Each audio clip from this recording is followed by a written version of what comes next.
Hey folks, welcome to eCommerce360. Today we have Blake Imperi, Manager of Partnership and Growth at Attentive. It's one of the largest SMS marketing automation platforms for e-commerce as well as SMBs. Hey Blake, welcome to the show. And before we get started with SMS Retention Marketing, which is the topic of the show, do you want to give us a bit of a backstory about you as well as Attentive? Yeah, for sure. Happy to. Thank you so much for having me on. I'm a huge fan of the podcast and it's great to finally connect. So yeah, happy to introduce myself. I'm Blake Imperi. As you mentioned, I manage partnership growth and insights at Attentive. But my background is really in D2C e-commerce. I worked at an agency working with Shopify brands, like 7 and 8 figure Shopify brands for the first few years of my career. Was basically dealing with email and SMS and kind of championing the idea of retention at my agency that I was working at. So really focusing, shifting that away from paid acquisition strictly and how can we retain and keep customers coming back. So that's where a lot of my experience and background comes from. Never thought I'd end up in SaaS, to be honest with you. By chance, I was using SMS at a really high level with Attentive and Tone ended up offering me a position to come lead growth for them. So this was earlier this year. Made the switch.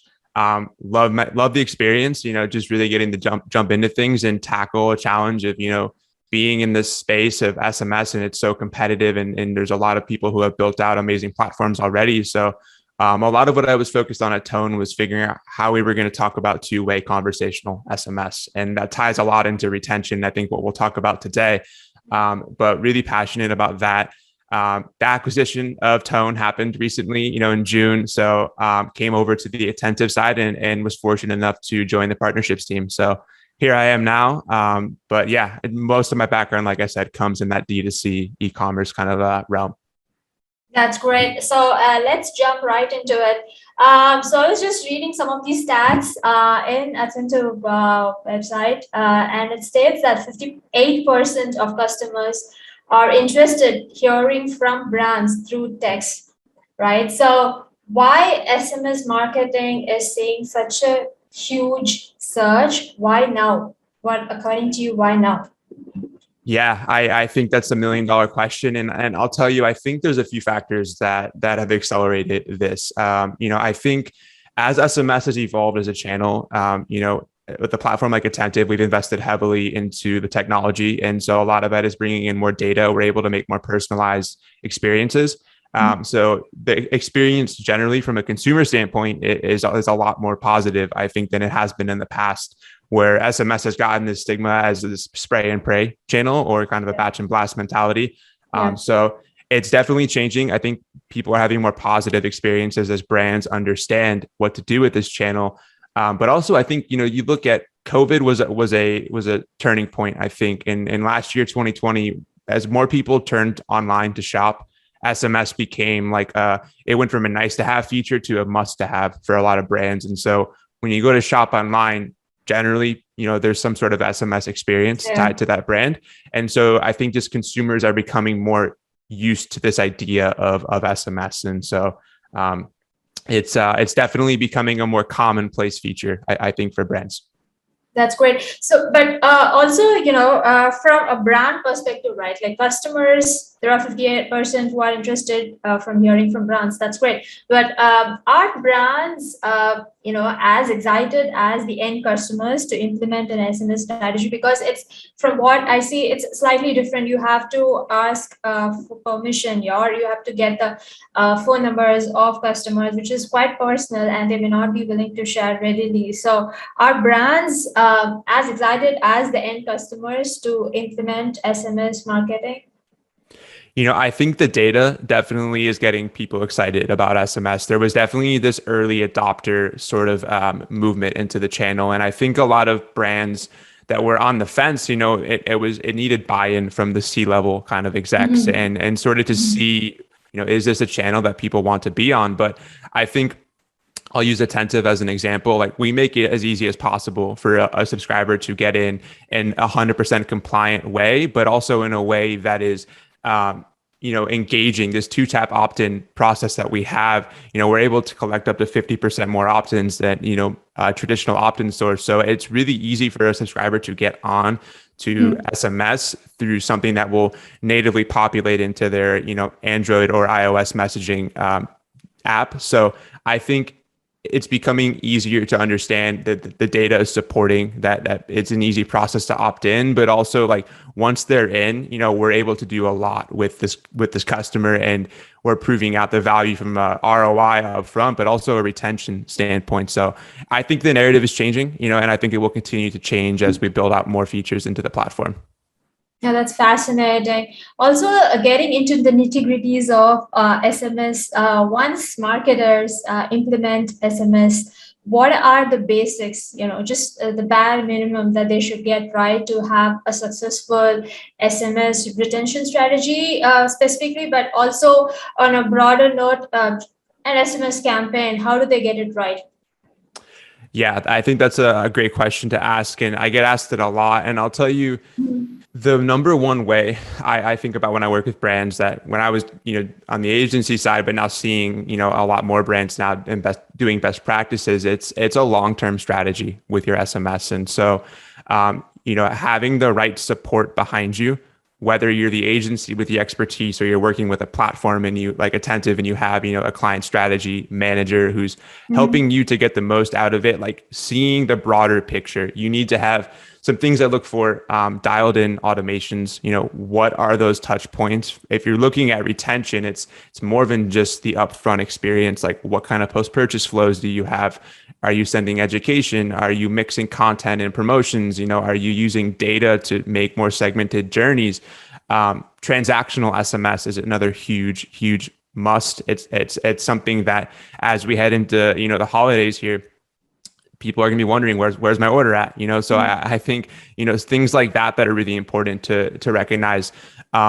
Two-way messaging is a massive one. I'm a huge advocate of that. I came from Tone where we built a product on two-way messaging, but being able to offer customer support. A really interesting stat that we found at Attentive was that 70% of consumers want to receive customer service over SMS. And on average, they spend about 31% more when they're having conversations. This is a lot of things that go into that. It's conversations build relationships, they build trust.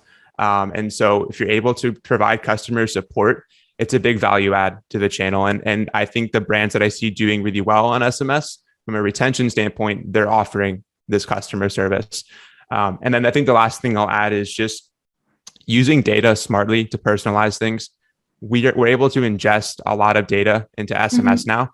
And so, knowing someone's behavioral data, getting that zero-party data through, if it's survey tools or you're using conversational automations, whatever it is, there's a lot we can do now that just makes the channel so much more personal and closer to email than I think it's ever been before. So what you mentioned about two-way conversation was interesting. I think usually what happens is with emails, there is a blast and then there is no response, or it's from a no reply email ID. When you talk about two-way conversations, right? As soon as you send probably say a sale or the best sellers, if a customer could get back to you saying, hey, how about this? Can I get on this? That is so cool. There is immediate channel that opens up for sale. And of course, you mentioned that support also is possible through SMS. So that's very exciting. And talking about metrics, you mentioned ROI a couple of times. I'm sure there is an ROI for every dollar a brand spends on SMS.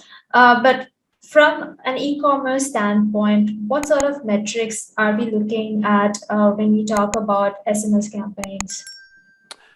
I think a few metrics that I always look at when we're talking campaigns, I think the first question I always want to look at is, what's the intent of this campaign? Is if it's a marketing campaign, some things I'm going to look for, obviously revenue per message or recipient, is a really important one. That ties back to your ROI. Click-through rate, conversion rates, what's my unsubscribe rate like? But some deeper metrics that I look at that I don't think a lot of marketers might look at on the surface is, if you're able to tie into an analytics platform, like what's the time on site from that message, from that point of click to like, are they bouncing? Are they staying on pages longer? Like when you start to get deeper into the attribution, you're able to see kind of correlations of, was this a really effective campaign? You know, if the revenue's there, sure, that could be an effective marketing campaign. But if you're sending a content, focused message, you're going to want to look a little bit deeper, I think, to judge success or unsuccess, I guess, of a campaign. Other things that we look at, reply rate. What was the average reply of that message? Did it invoke a positive or a negative response? And then some other goals too. I think we're seeing a lot of creative use cases in campaigns now. The other week, I saw a brand use SMS to promote a live stream, and so you're not going to be able to tie an immediate ROI to that. But if you're able to spike, your view count really high, and you can attribute that was only promoted on SMS, that's a huge use case that I think we're going to start seeing a lot more of as we step into more influencer focused marketing. And other things too, I think to look at maybe is like in-store events. We have a lot of merchants that we work with at Attentive that focus on in-store events. So what's the turnout like there? And then also there's just some unmeasurable things that get slipped through the cracks. Some campaigns don't need to make money, but they might be a goodwill campaign, so it definitely can span the board. I just think it's really important if you're sending SMS campaigns to define that goal and always continue to track and improve on those. So talking about use cases, right? I'm sure at Attentive you have such a huge customer base that you probably have a lot of trends and patterns that you analyze probably on a monthly basis. So what kind of playbook do top e-commerce companies have when it comes to SMS marketing, or specifically SMS retention marketing? What's their playbook, right? Do they start with a welcome series and then cart abandonment? Is there some sort of a sequence to that, or is it completely personalized and it differs from one brand to another? Sorry, could you ask that question again? I think I missed that question. So I was just asking about e-commerce companies, some of the top e-commerce companies' playbook. When it comes to SMS marketing retention, what does it look like? Do they have a sequence or a pattern? For example, it starts with a welcome series and then cart abandonment. Does it follow that sequence, or does it vary between companies depending on the category of the e-commerce? Got it. Yeah. I think it can definitely vary depending on the niche that you're in, but I'll tell you some things that I alluded to some earlier in the conversation, but I think what really I see the top kind of SMS playbook for brands is, it really starts with your onboarding experience. What are you setting expectations? I always talk about this like day one expectation. So when you opt into a channel, like what's that experience like?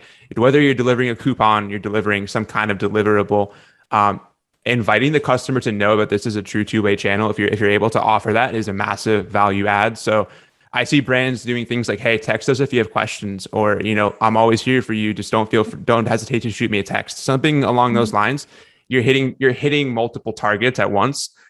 So that just determining that opt-in experience is a key kind of playbook, I think, to take a page from. Other things too is just, some of that data and using the data in ways to make your automations smarter. Are you looking at products purchased, products viewed? Maybe there's different paths that you can bring people down. I've seen some incredible post-purchase flows where it's this massive spider web of things, but it all makes sense. And when you sell multiple products or things, that might be a little more complex, you really want to look at that. But I think also just the coordination is another aspect to look at, is how are you using email and SMS and paid and social and all these different things? Like, it's not just I do SMS. It's not just I do email now. It's a coordination. And so that's a big thing to consider as well. And I think it ties in a lot to just generally like a lot of the things that you're ingesting this data and what you're able to do with that. So I don't think there's any hard and fast rule on like, you have to do all of these things, but I think there's a lot of good suggestions and you just find what works best for your SMS program. Absolutely. So having a very integrated marketing approach towards SMS is the key. So as a wrap up, we like to know what is the future of SMS marketing, specifically SMS retention marketing looks like. Do you see a lot of, I think there is a lot of interest from the end consumer. How are brands going to adopt it? How are they going to implement SMS marketing? Yeah, I think the future of SMS marketing is incredibly bright. I think we look at some things that I'll call out. I've talked about two-way SMS a lot, but I think that conversational messaging is what we're really focused on here at Attentive, is building, something that is very conversational in nature, and we're trying to reinvent commerce in that way. But I think that is a core pillar. With the acquisition of Tone, we're going to be building out, Attentive Concierge, which is this one-to-one relationship automation sort of platform for brands that have full funnel CS support. So that, we're not going to need to house, like I've talked a lot about, two-way and having your CS kind of infrastructure there. But to be able to do that for a brand with no overhead and prove out the ROI, and really to be able to do this in real time, where email might take 12 hours to get a response, we can have a response in 5 minutes or less potentially. It's what we build our business on at Tone, but to do this now at Attentive at scale, I think that's a huge future piece of SMS, is like that customer service focused approach. I think some other things that we're going to see coming out of this, into the 20s now is deeper personalization. I've talked a lot also about this data ingestion, but being able to make smarter campaigns and automations, it's going to increase the time that someone stays on this SMS program, because it's going to be more personalized and more relevant to them, but also helping brands to drive more marketing dollars and see that ROI from it. And then I think the last thing I want to talk about is just the seamless connectivity between different platforms. Now the integrations are getting deeper and deeper. As we look at, like sort of this idea of like happy pathing and being able to orchestrate, data coming in from your CDP or, coming in from different sources, like loyalty programs, email, and it's all coming into SMS. I know that a big pain point for a lot of marketers historically has been, well, this platform's awesome, but it doesn't talk with my ESP, or it doesn't talk with my CDP. So I think we're going to see a lot of those friction points be erased, and these integrations get stronger and stronger to a point where, like orchestration is really going to be seamless. And so I think that a lot of that ties back to just making better experiences for our customers, and ultimately, like, it's a retention focus. So, those are three things that I look at. And last thing I'll add actually real quick is I think there's going to be, we talk a lot at Attentive about the rise of the SMS marketer. I think the SMS marketer is going to be a thing at agencies, at brands. It already is, but it's becoming like a legitimate job. So it's really exciting time to see for SMS. That's very intriguing. So retention marketer, you have retention strategists, and now SMS marketer, just like email marketers, right? That makes complete sense, right? So this has been great. Thanks for coming on our podcast and sharing with us these amazing golden nuggets about SMS marketing, and how marketers, especially e-commerce marketers, should be adopting SMS marketing strategies as one of their channels for retention, as well as probably acquisition and engagement. Thank you so much, Blake, for coming on our podcast and sharing your insights. Thank you so much. I really appreciate it.